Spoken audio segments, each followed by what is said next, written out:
Welcome to this edition. This is the third episode of the C&J podcast. I'm Josh Sachnoff with SUX Sports. I'm Chris Neyenhouse with KMEG. And we have a recap of two games from last week that went right down to the wire. We also have our featured games for this week for both KMEG and SUX Sports.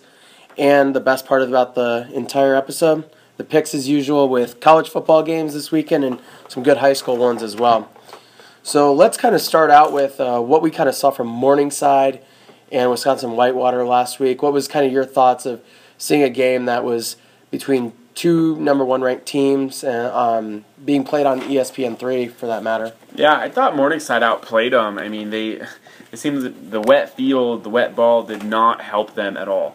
And I thought that if you replayed that game, I think I'd put my money on Morningside. I really believe that it was one of those, the beginning, the punt going through the punter's hand, the punt snap, too high, the long snapper threw it a little too high. You knew that was because of the rain, and I don't know, it obviously affected both teams, but maybe that's, I'm not trying to sound like a homer, but I really felt like, especially at the end, they had that lead with just a couple minutes to go, and obviously couldn't hold it, but yeah. Morningside really did play well. I wasn't sure how they were going to hold up. I think the rain could have been beneficial, and it could have costed them as well. Probably more so costing them. That first one that went over the punter's head, clearly should have been kicking that out of the end zone. That made a big difference in that game in the end. But really, Morningside played well. Connor Niles had another great game, 137 receiving yards. And also, passing-wise, Ryan Kasdorf had a pretty decent game as well. But, Wisconsin-Whitewater is a really tough team, and they had that winning streak going. And, it went. You got to give Morningside credit in the end. It was an intense game, and they almost pulled it out and came back. But in the end, unfortunately, the Mustangs were not able to hold on. And one of the funniest things is that ESPN did cut out with 38 seconds left after Jordan Ratliff scored that touchdown. So for ESPN, where viewers were wondering what happened to the rest of the game. Yeah, that sucks. We didn't know. Nobody had any idea. We happened to be up right next to ESPN when that was going on, and the camera views were a little interesting as well, I heard. Yeah. So we'll see what happens, but it was a great game. And another one was, Heelan being upset by Sergeant Bluff Luton being knocked off for the first time ever. Yeah, and Sabian Clark had an amazing game running the football. I believe it was a school record. It was a record of some sort. I don't have it off the top of my head, but I know he had an amazing game, and they still lost. And how crazy is that? Usually if you think you get that kind of a running game with Heelan's defense, that would be enough, but not in that game. Sergeant Bluff Luton just seems to be a team where the arrow is pointed up since the beginning of the season, and that's why they're a ranked team now. And 297 rushing yards and 3 touchdowns. Really, Sergeant Bluff Luton, they held on to him and contained him for the first half. Second half, Sabian Clark broke loose twice. You just could kind of see that momentum shifting. Heelan always finds a way to win, and being here so long, you kind of see that. And it was kind of interesting to see Sergeant Bluff hold on in the end. The defense had to contain Sabian Clark. Really, Heelan kind of looked out of sync in that beginning too. A few interesting snaps. They, they couldn't really pass the ball very well either. So, but a good win for Sergeant Bluff Luton, and really they could be one loss at the end of the regular season. Yeah. So moving on, we want to go to your featured game for KMEG. Who do you have in this one? Lawton Bronson and Woodbury Central. It should be such an awesome matchup. I can't wait. It's going to be the first one I've seen. Both teams 3-2 on the winning side of things, but Woodbury Central, I think it's a little bit of a down year for them. Obviously, in Lawton Bronson, it's a little bit of an up year for them. They looked amazing against Sioux Central. I saw that game. I know it's just one quarter, but 174 yards. It was 2 or 3 touchdowns for Antris Ashley. I'm thinking Lawton Bronson's got this one. That's what I think. They got it at home. Lawton Bronson with the big one. And I've heard, even just talking to you about it and from others, how crazy this rivalry really is, even if both teams are 3-2 heading into this game. For SUX Sports, we really thought we were going to end up doing Boyden Hull, Rock Valley, and Heelan. I thought we were going to be able to see them, and things kind of changed when both teams went down to Sergeant Bluff. So now we got Sioux City East and Dowling Catholic, two-time champion. They manhandled the Black Raiders last year at home, 52-3, and we'll see what East has at home, especially. We'll see what they have, and I think Dowling Catholic lost some of their key players last year, and they have a really good running back, Jacob Zachary, 330 yards so far and 2 touchdowns. But we'll also see what East has offensively. With Connor Kosa looks to be doing pretty well this season, and Don Flemister is, what can you say? He's a freak out there. He can catch almost anything. They seem to be another one of those teams that's just really taken off since their loss in the beginning of the season. They lost to Heelan. A lot of people, including us, we thought East was going to win. I know I did. And I think that eventually, I think they'll make this a pretty good game. But I think Dowling Catholic's number one for a reason, and that's why I think they're going to win. I agree with you. I really hope Sioux City East can come out on top. That would be big, especially for this region of Iowa. But yeah, Dowling Catholic is really tough. But we'll see what the Black Raiders have. If there's going to be a team in Sioux City in the 4A, it's going to be them that maybe will pull that upset. But as we move on to our picks, so we both have Dowling Catholic. Now let's move on. Boyden Hull Rock Valley and Bishop Heelan Catholic, both teams that have lost to Sergeant Bluff-Luton in the last 2 weeks. Who do you have in this one? Yeah, I'm going to go with Heelan. I think they're a better team than they showed last week. I mean, you get that sort of a running game against Sergeant Bluff-Luton. Who's to say they can't do something similar against Boyden Hull Rock Valley? A team that's been up and down. I mean, just when they get into the rankings and they lose to Sergeant Bluff-Luton, and then this is almost like this is a battle of teams that want their ranking back. It's at Bishop Heelan. I think Bishop Heelan has a great squad this year, and I think they're going to win. Yeah, and it's almost like a de facto game. Really, one of these teams that loses, they're not going to be in the top 10 for 3A for probably the entire rest of the season. Right. And BHRV did bounce back last week against my favorite school, Central Lyon George Little Rock. I got it right this time. Yeah. 21-7. They have Miles Van Manion, 111 yards and a touchdown last week. And I just think Sabian Clark is so explosive. They got him at home. I think Heelan will bounce back too in this one.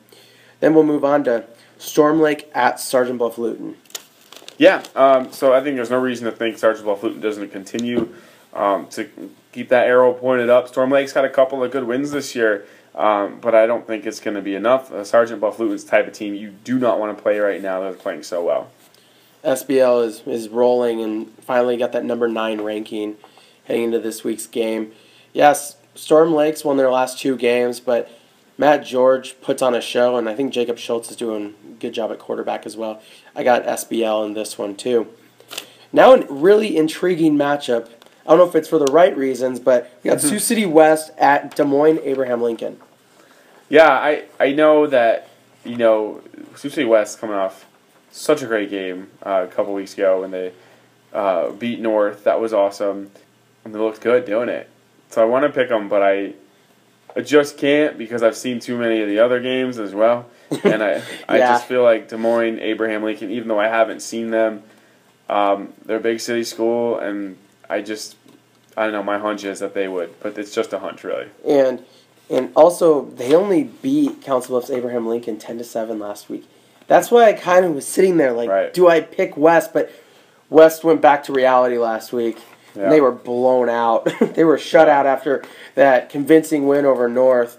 North's really on the downfall as well, Oof, unfortunately. Right.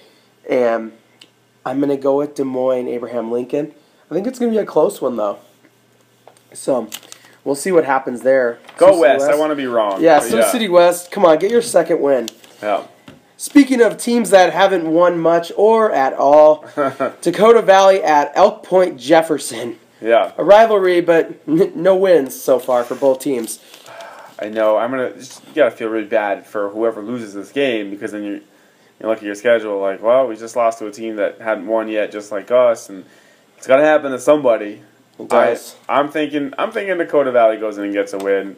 Some of their losses, like the Vermilion loss, was one that looked like they just shot themselves in the foot. eventually you win. You don't shoot yourself in the foot, and I don't know. That's where I feel. Yeah, and they had a few close losses. That Vermilion one, they really should have won that game. Come on, Coach Vandenhall, come on, win one. You guys got this, and you blew them out last year. Anyways, you beat them 41-18. So I got the Panthers in this one. You got to get that win. That's right. Now we shift to the college game. We got some really good matchups this week. Yeah, we do. We have Iowa heading into number 19 Wisconsin. What do you see kind of happening in that game? As good as Iowa's been, they're 4-0. Their non-conference schedule couldn't have gone better, obviously. Great. They took care of their own work, but now it gets insanely difficult. They're going to go into Wisconsin, into a hostile crowd in Madison. That is a tough place to play. I believe that the Badgers are going to come out with a win. And Wisconsin's outscored their opponents 114-3 the last 3 games. Jordan Kanzeri has looked really good for Iowa. Impressive 4-0 start for the Hawkeyes. But Wisconsin at home, too tough in the end. They knock off the Hawkeyes, but the Hawkeyes still have plenty left to prove for the rest of the Big Ten schedule. So both of us got the Badgers. Now we move to West Virginia at Oklahoma. Oklahoma seems to be getting ready to go, and it looks like they're going to contend for the Big 12 this year. Yeah, but I guess I've just grown up with the whole Choklahoma thing. Right, I feel like when you expect them, when you don't think they're going to do great, National championship, it's Choklahoma. Yeah, exactly. I know. But I just have a feeling West Virginia could go in there and get a win, so I'm picking them. I don't really have a great reason for it, except for I feel like Oklahoma. They always seem to have like a loss or two that you're just like, oh my god, and I just feel like this looks like it to me. Every year, and West Virginia's been blowing out opponents too.